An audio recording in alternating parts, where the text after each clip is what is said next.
Brad Pitt's Formula One movie pulled in over $150 million at the box office in its opening weekend. The real story is that he basically starred as a human billboard. Apple secured $40 million in brand sponsorships for a fictional team covered in logos from head to toe. The problem is I think most people won't remember a single one of those brands. And so in this episode, we're going to break down what went right, what went wrong, and what creators can learn about pitching smarter, more impactful brand deals. All right, so I want to bring in my lovely co-host, Joe Casabona. Joe, what would you do with a $40 million brand sponsorship budget?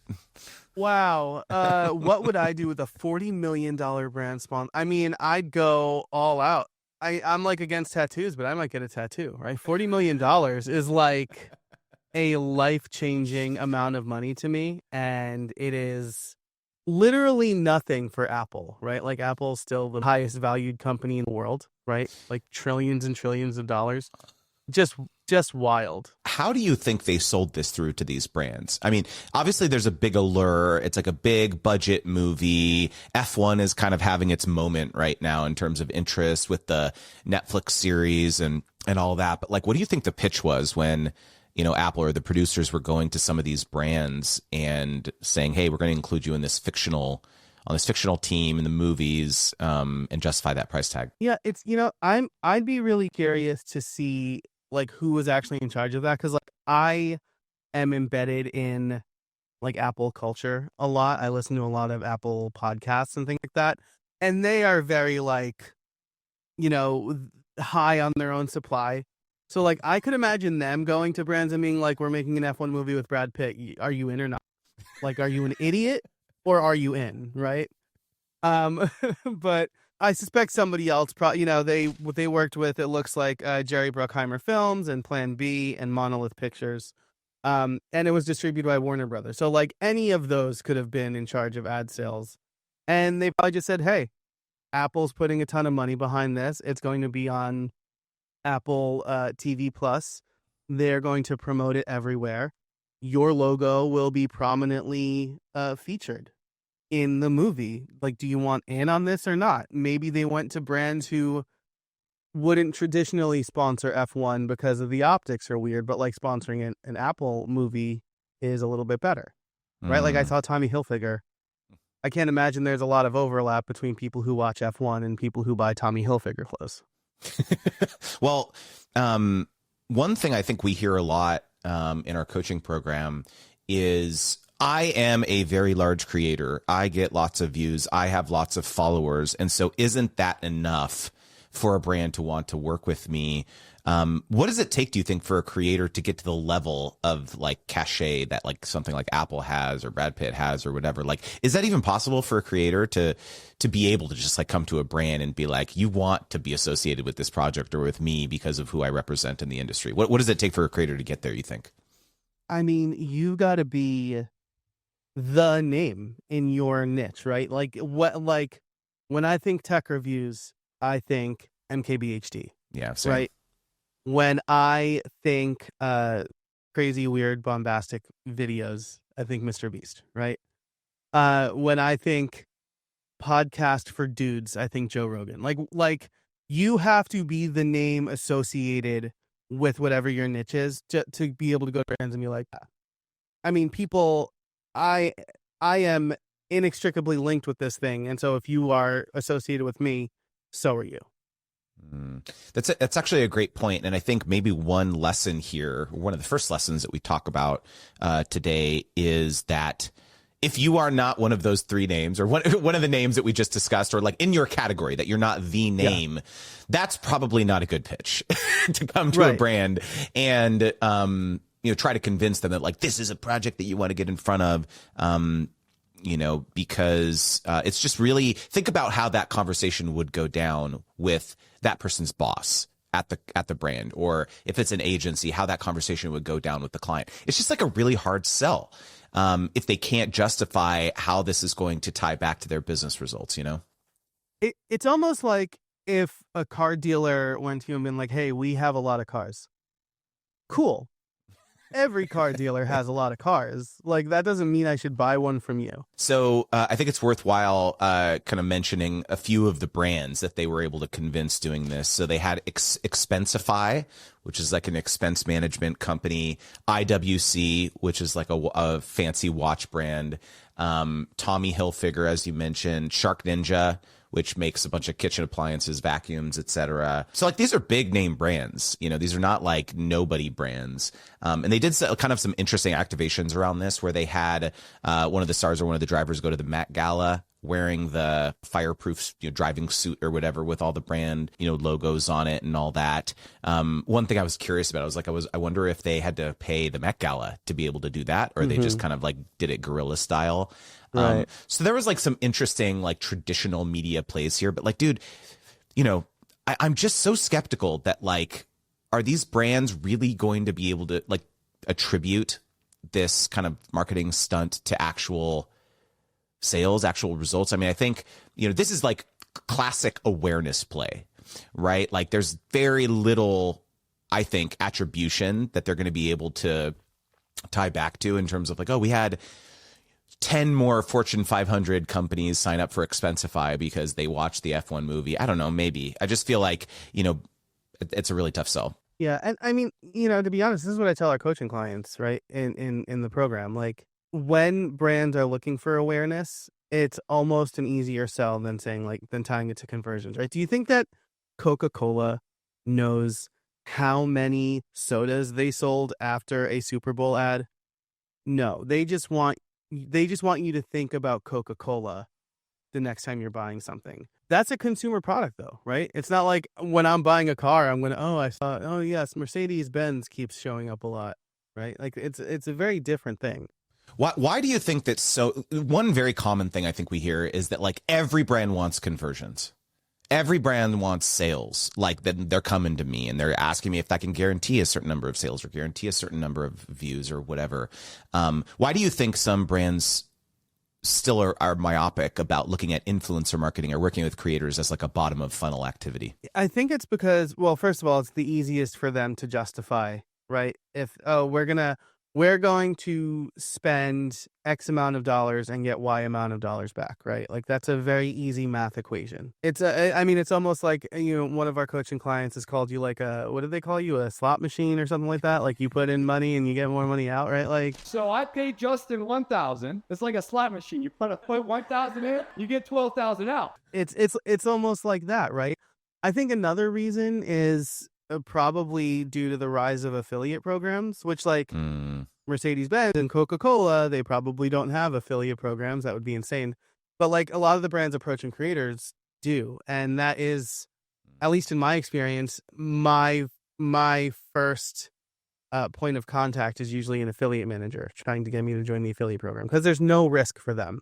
I think that there is a lot of people who would love to do traditional product placement in their content on the internet, because you see that a lot in like movies, TV shows, and so on. It's like a very clear, or like, these like the Tonight Show or, these like late night shows or whatever. They've got the, mug of a can of Coke or whatever. Some of the like, sports shows or something. They're sponsored by certain drink companies or whatever. And creators come and be like, why can't I do that? Why can't I have that thing? I'm getting millions of views a month. Why can't I have a product sitting on the, on my desk or in my background or something? And I there's been a lot of people who've tried that for years, but somehow it still seems very difficult to convince traditional brands that like working with creators in that capacity is a worthwhile thing. Yeah. And I mean, like part of it is like, there's so much going on. Like I get a lot of compliments on my background, but nobody can see my background. Right. And like people aren't going to go on the Haunted Mansion because they see a bunch of pictures of the Haunted Mansion in my background, right? Even like, your book is in yours.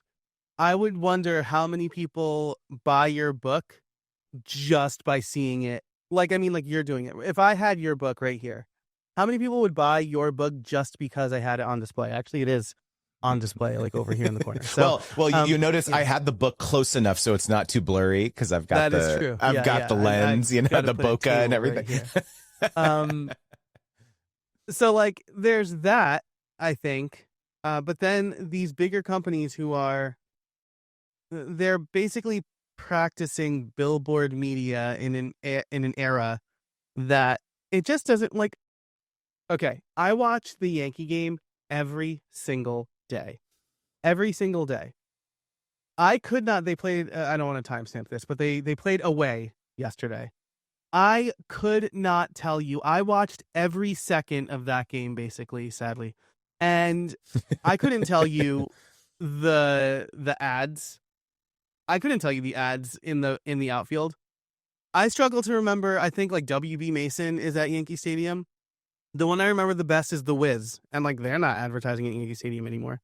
Or like Delta, because Delta does other things with the Yankees. So like just seeing a picture of something it's not really a strategy, and it's probably why creators can't get that. At what point do you think a brand transitions from very, very, like they're a startup, right? Things are going well. Everything is conversion focused. They're very strategic about all the dollars that they spend. At what point do you think they transition into a territory where it's like, okay, sponsoring, the outfield at Yankee Stadium or sponsoring a billboard or naming a stadium? At what point do you think they start to feel as though they can justify those larger investments of awareness? I mean, I think it's very similar to the earlier answer about like when can you go to a brand and say like you want to work with me. It's like no one doesn't know who Coca-Cola is, right?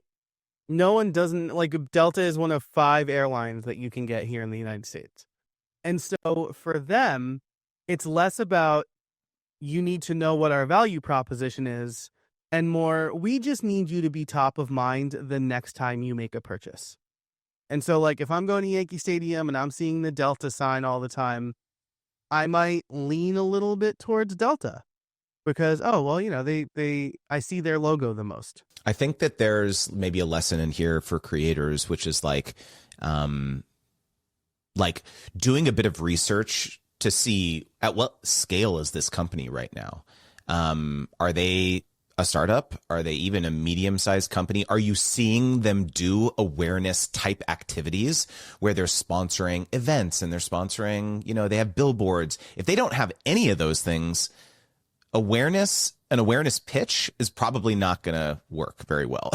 I remember I had a brand come to me wanting to sponsor my newsletter maybe 2 years ago or something. And when I asked them, hey, what would success look like for you when collaborating here, they said something very surprising, which was that like, hey, anytime that people hear the word membership, we want them to associate that with our brand name, membership. So it was like that very much was kind of an awareness play where they were feeling as though they wanted to own a certain term or keyword or something like that. Mm-hmm. And that changed how I approached the actual tactical execution of that campaign. That changed the way in which I recommended, hey, I know you want to do newsletters, but maybe we should do some live stream sponsorships as well as the newsletter stuff. And so I think like asking these questions and, thinking about how you could restructure your pitch based on this research that you're doing is pretty important, I think. Yeah. And I mean, it's something that we talk about all the time. Like, how much should I charge for X? We always say, like, you should have packages based on the brand's goals. Because if you're just saying, oh, yeah, it's, $350 a podcast sponsorship, maybe podcast sponsorship, it ain't it for the brand. And I think that's really important. During one of our silent co-working pitches, I changed niche. Well, I've changed niches, right? I've changed my STP, if you will. So I haven't done sponsorships this year yet because I didn't want to take sponsors that were for my old STP. I didn't feel that was right. And so I spent one of our recent silent co-working events looking at Instagram ads for people who were advertising to me because like me 3 years ago is basically who I help.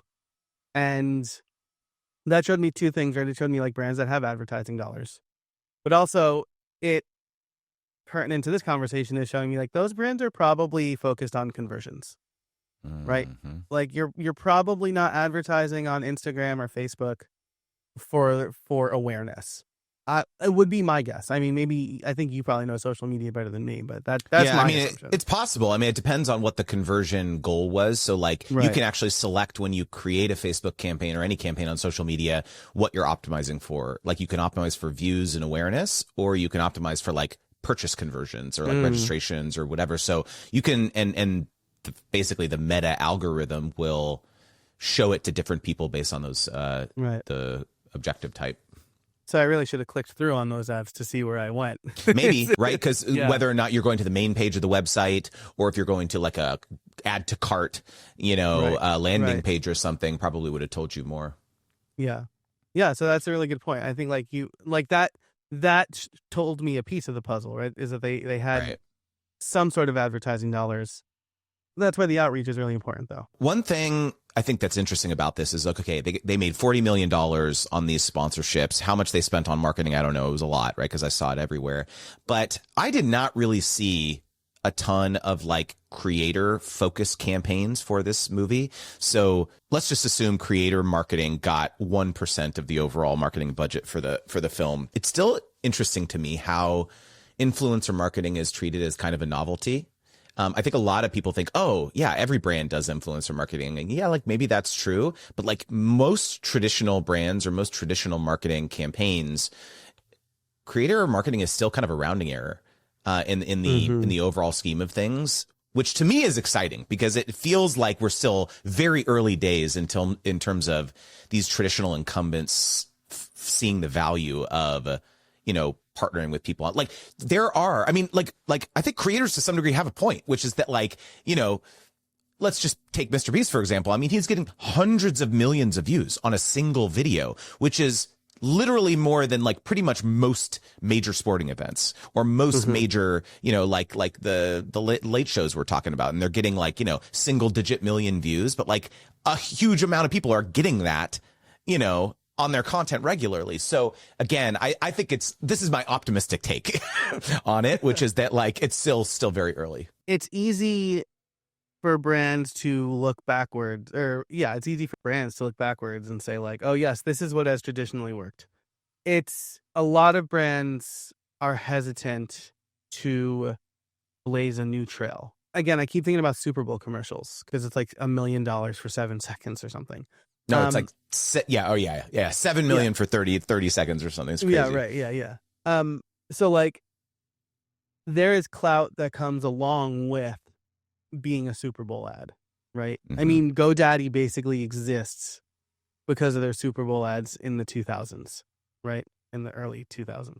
But like you said, how like you can't really track conversion. And so what's the big difference between going to a creator where you may not be able to track conversions is, well, we have that tech, right? Oh, use the link in my bio and you can track everything. But also tracking conversions is such a low risk, which is also why we tell creators like form the relationship and be a partner, because that's really another way to alleviate risk for the brand.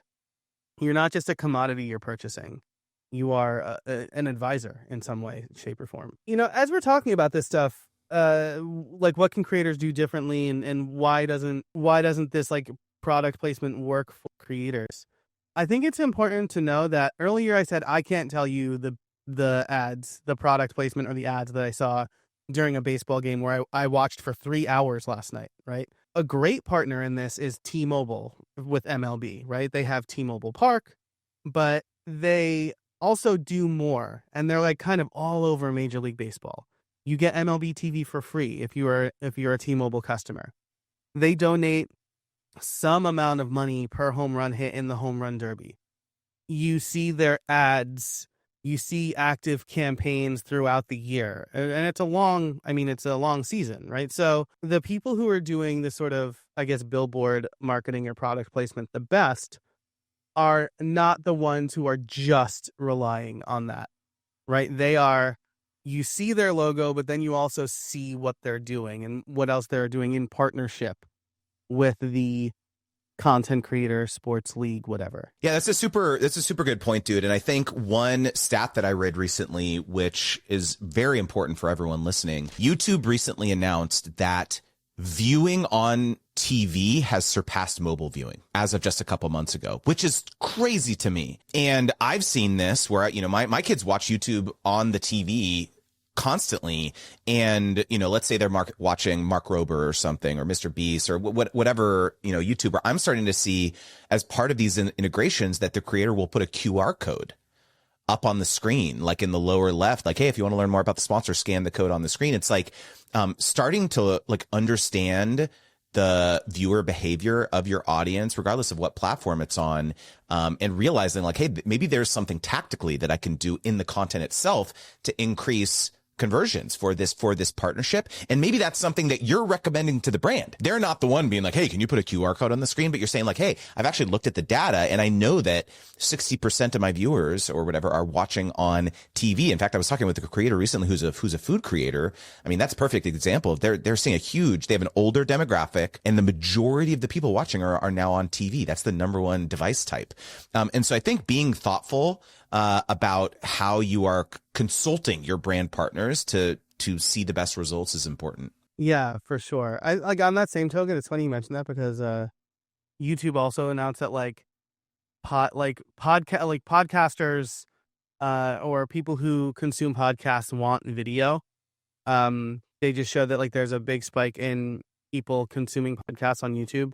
What they don't include in that stat, right, and which is important for a creator to know and give to the brand, is most people start a podcast and then listen in the background. So if you do the if you do the QR code thing for sponsor my podcast on YouTube, that's not going to convert, right? Because most people are not watching; they are using YouTube to listen. So I think it's really important. This is why we need to partner with the brands, right? This is why we can't just be sponsor my podcast or put your logo on my iPad in the background. Well, if you're sitting here thinking, okay, Joe, Justin, I get this, but what should I actually say when I reach out and pitch a brand? Make sure to watch this next video where Joe and I start a 60-second timer and we pitch real and fake brands.